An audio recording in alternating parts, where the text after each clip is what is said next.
Pemirsa, kembali lagi di Kalam Ramadan, menyejukkan hati meraih ridho ilahi. Masih bersama Yai Baidowi. Pada kesempatan kali ini Pak Yai, apakah diperbolehkan menurut ajaran Islam untuk berselisih dengan tetangga kita? Semisal kita berbeda pendapat atau bahkan beda pilihan. Saya suka warna kuning, hijau, dia merah, wah terus jadi ribut ya. Kadang kan seperti itu tetangga yang sensitif banget ini ya. Nah, atau barangkali ada tetangga kita yang suka nyinyir dengan kehidupan kita. Ada istilah kita yang pualah, tetangga yang ceramah ini ya. Oke, bolehkah kita juga menentang hingga berselisih, berdebat gitu Pak Yai? Ya, jadi gini Mas Dimas ya. Iya.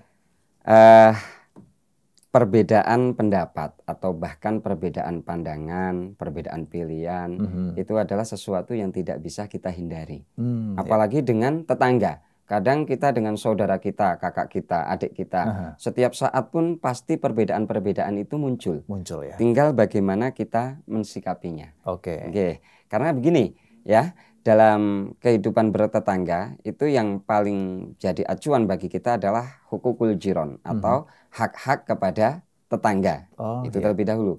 Sehingga ketika nanti ada perbedaan pendapat, bahkan perbedaan pilihan dan lain sebagainya, kita tidak pernah melupakan bahwa ini tetap tetangga kita. Tetap tetangga. Bukan karena beda perbedaan terus dia udah jauh dengan kita.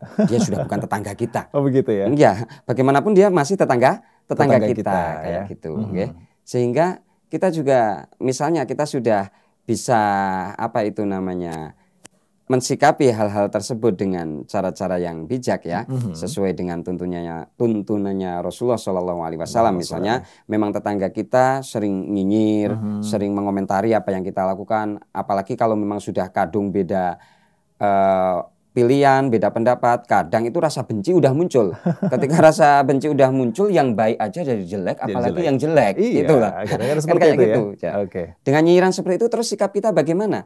Apakah kita juga harus ikut-ikut membenci? Kalau kita membenci, sekali lagi saya katakan, kita terjebak oleh keburukan kita, Mas. Masya Allah. Ya. Kayak gitu. Kita harus ingat bahwa memuliakan tetangga, memuliakan saudara, itu adalah perintah Allah dan perintah Rasul-Nya. Maka yang menjadi orientasi kita adalah menjalankan perintah Allah, perintah Rasul. Ketika kita sudah puas, kita sudah marem dengan istilahnya menjalankan perintah Allah, perintah Rasul, kita nggak akan pernah sibuk mengurusi hal-hal seperti itu. Misalnya, tetangga saya dengan saya kayak gini, gitu misalnya. Tapi kan memuliakan tetangga perintahnya Rasulullah. Akhirnya saya menjalankan ini untuk memuliakan tetangga karena ini perintah Rasulullah. Kayak gitu. Itu kita nggak akan pernah mempermasalahkan apakah tetangga itu sering berbuat baik kepada kita, apakah tetangga itu buruk kepada kita. Pokoknya yang menjadi orientasi kita adalah menjalankan perintah Allah dan perintah Rasulnya. Masya Allah. Luar biasa sekali ya. Dan itu torekoh ulama dulu nggih Mas ya. Jadi seperti Imam Ahmad itu pernah sama tetangga itu dipanggil. Dipanggil seperti apa? Dipanggil, Imam Ahmad ke sini. Terus dipanggil, setelah di situ berapa menit, udah kamu pulang, nggak disuruh ngapa-ngapain. Kemudian dia dipanggil lagi, Imam Ahmad sini. Dia datang lagi, udah kamu pulang. Ketiga kalinya orang itu bertanya, kamu dari tadi saya panggil ke sini nggak saya suruh ngapa-ngapain, kok nggak tersinggung kenapa sih? Ya kan karena memuliakan tetangga itu kan perintah Allah dan perintah Rasul. Yang saya lakukan adalah perintah Allah dan perintah Rasul. Kalau dipanggil tetangga ya bentuk saya memuliakan adalah saya datang. Nggak ada urusannya dengan kamu. Gitu. Jadi hatinya sama sekali nggak sakit. Saat itu pemuda yang memanggil Imam Ahmad itu langsung nangis, taubat dia. Masya Allah. Gitu. Luar biasa sekali. Jadi itulah. Seperti itu. Sehingga ketika kita itu sudah melakukan kebaikan, hal-hal yang baik seperti itu, orang-orang apakah masih nyinyir terus bagaimana dengan kebaikan kita? Ya, tadi saya katakan, kita berbuat baik saja kalau sudah dilihat oleh orang lain itu kita dibenci, ya tetap jelek.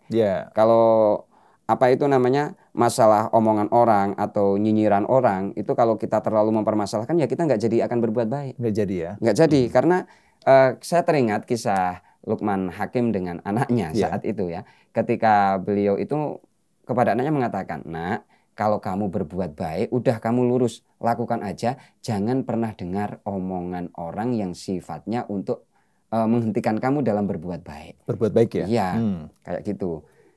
Masa iya sih Pak? Iya. Kalau nggak percaya, ayo kita buktikan. Akhirnya kan si Luqman Hakim mengajak putranya keledai, dia bawa keledai. Keledai itu kecil itulah, seperti kuda tapi kecil. Akhirnya Imam Ahmad itu bilang, udah nak, kamu naik dulu. Setelah anaknya naik, Luqman Hakim itu menuntun. Dituntun oleh Luqman Hakim. Kemudian orang bilang, dasar orang tua nggak bisa ngajari adab kepada anak. Masa bapaknya payah-payah nuntun, anaknya di atas. Kayak gitu. Ini anak nggak punya adab. Betul kan? Pertama kita sudah langsung dikomentari. Udah sekarang gantian. Kamu yang turun, saya naik. Anaknya nuntun, bapaknya naik di atas. Orang bilang lagi, lah ini orang tua model apa ini? Anaknya masih kecil suruh nuntun keledai, bapaknya naik. Kedua, betul kan? Oh iya betul. Yuk kita coba cara yang ketiga.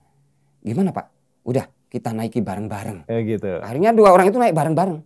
Setelah naik bareng-bareng, orang komentar lagi. Muncul lagi komentar. Iya, ini nggak punya peri kehewanan kalau sekarang itu ya. Peri kehewanan.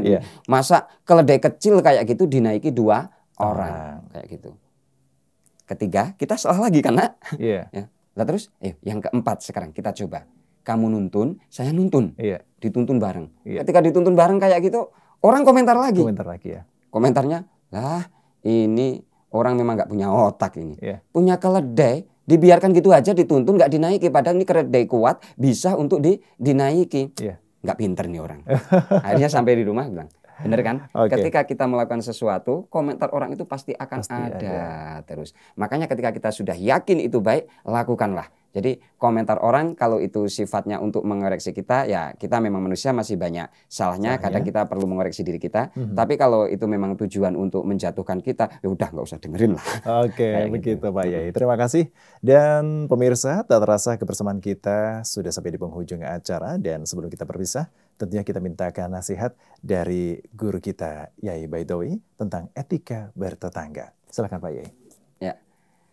Rasulullah sering mengajarkan kepada kita, sebelum kita berwasiat kepada orang lain, kita berwasiat kepada diri kita sendiri. Kita sering membahas tetangga kita yang kurang baik. Kita sering membahas saudara-saudara kita. Dan kita sering menuntut supaya tetangga kita menjadi tetangga yang baik bagi kita. Saudara kita menjadi saudara yang baik bagi kita. Tapi apakah kita sering berwasiat ataupun menuntut pada diri kita sendiri? Apakah kita di mata mereka sudah baik? Apakah kita di dalam syariat agama, tuntunan agama, apakah kita termasuk saudara yang baik ataupun tetangga yang baik? Maka dari itu, ibda binafsik. Kita mulai dari diri kita sendiri untuk menjadi orang baik sebelum kita menuntut orang lain baik kepada kita. Baik, terima kasih Pak Yai. Baiklah pemirsa, tak terasa 30 menit sudah kebersamaan kita bersama Kiai Baidowi. Beliau dari Pondok Pesantren Api Astri Tegalrejo, Magelang. Semoga apa yang disampaikan beliau memberikan wawasan dan juga kemanfaatan untuk kita serta keberkahan untuk kita semua. Dan jangan lupa untuk Anda pemirsa terus saksikan Kalam Ramadan untuk meningkatkan wawasan serta meningkatkan ketakwaan keimanan kita kepada Allah Subhanahu wa taala. Saya Dimas Saputra untuk pamit undur diri. Sampai jumpa di Kalam Ramadan berikutnya.